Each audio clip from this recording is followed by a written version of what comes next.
In the northwestern corner of Africa, just above the wind-blown Sahara, we find the picturesque little empire of Morocco, stamping ground of the famous French Foreign Legion. Untouched by the changing customs of the outer world throughout the centuries, its walled cities are still entered through great gates. Marrakesh, or Morocco City. The great square is filled with crowds of brightly clad Moors, buying and selling, or pausing to watch the antics of wandering street entertainers. In one part of the square, we find the Moroccan grain pit. No dealing in futures here, but only in real bags of wheat and barley. Probably scenes like these took place in ancient Egypt, when Joseph bought up grain for the 7 lean years. Quarreling, bickering, and much excitement go along with Moorish trading, just as they do in stock exchanges the world over. Water boys with beards wander about among the throng, and when the busy broker gets that dry feeling, he purchases a cupful of water out of a shaggy goatskin for 1/5 of a cent. The market is up today, and he's in a spending mood. Because 9 out of 10 Moors cannot read or write, the position of public letter writer is an important one. Only men are secretaries here. Very seriously, he writes the Arabic script from right to left. Right out in the busy street, we find an open-air silk factory. An imbecile in rags has been taught to pound fruits and flowers to make the delicate dyes with which this machine-like pair color the raw silk. Along this typical street are the town's leading shoe stores, where every pair of shoes is made by hand while you wait. Price, 50 cents. This fine-looking cobbler is a Berber, oldest of all known Moroccan tribes. Because the burning rays of the African sun are so severe, many streets through the fascinating bazaars are partly covered with palm leaves, a sight found only in Morocco.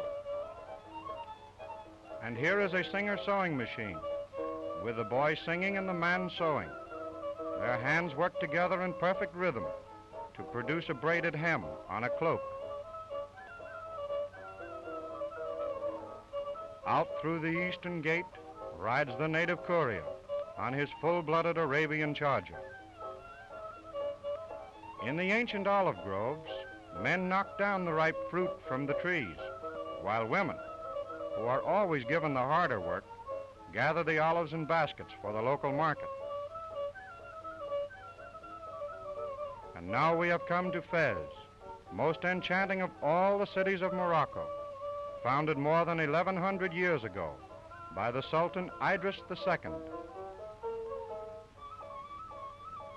Just inside the city walls, cool waters from the hills flow in the public drinking fountains, which are beautifully decorated with Moorish tiles in many gay colors.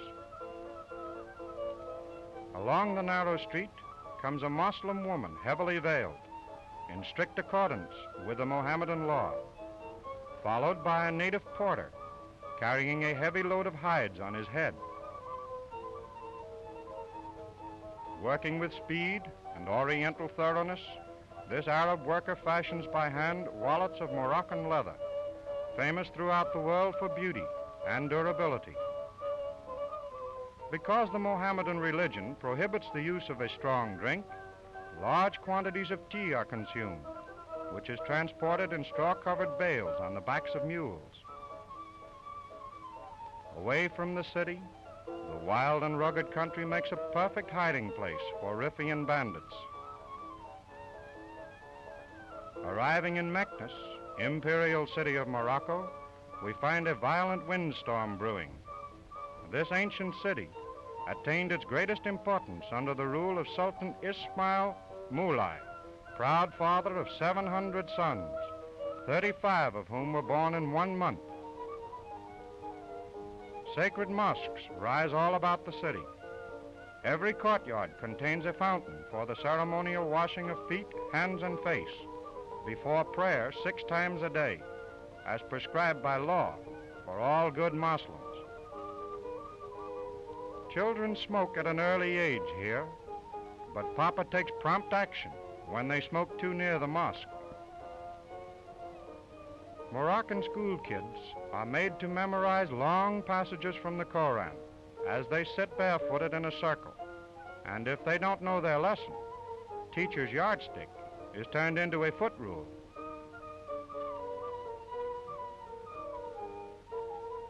Passing a blind beggar in rags does not interfere with the high spirits of the children.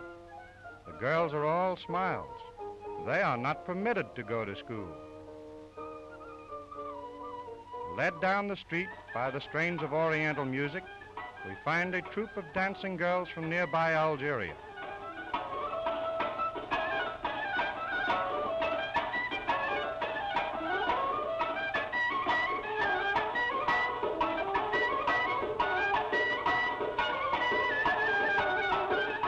Girls of the Moroccan follies decorate their elaborate costumes with coins and ornaments of real gold. Close by is the picturesque wool market, like a scene lifted from the Old Testament.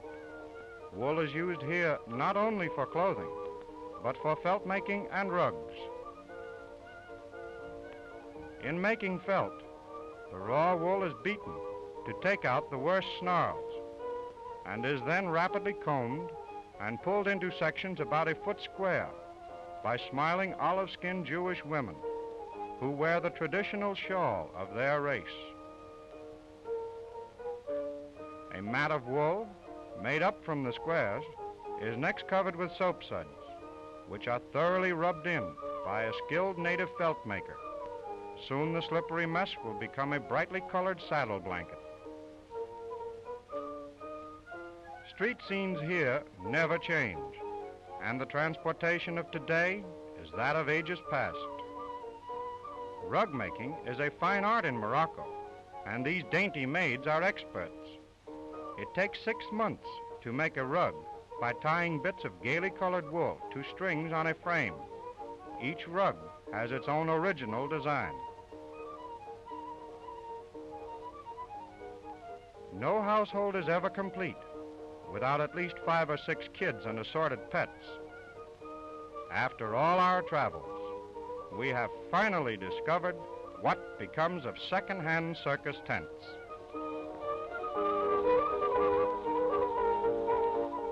Today, the enormous storehouses of Sultan Ismail are empty. At one time, they were packed with grain to feed the 12,000 horses he kept in this stable. Yet, ancient Meknes has apparently changed but little from those glorious days of the dim past. Etched against the darkening heavens, her towers and minarets boldly stand, boasting the glories of a declining empire.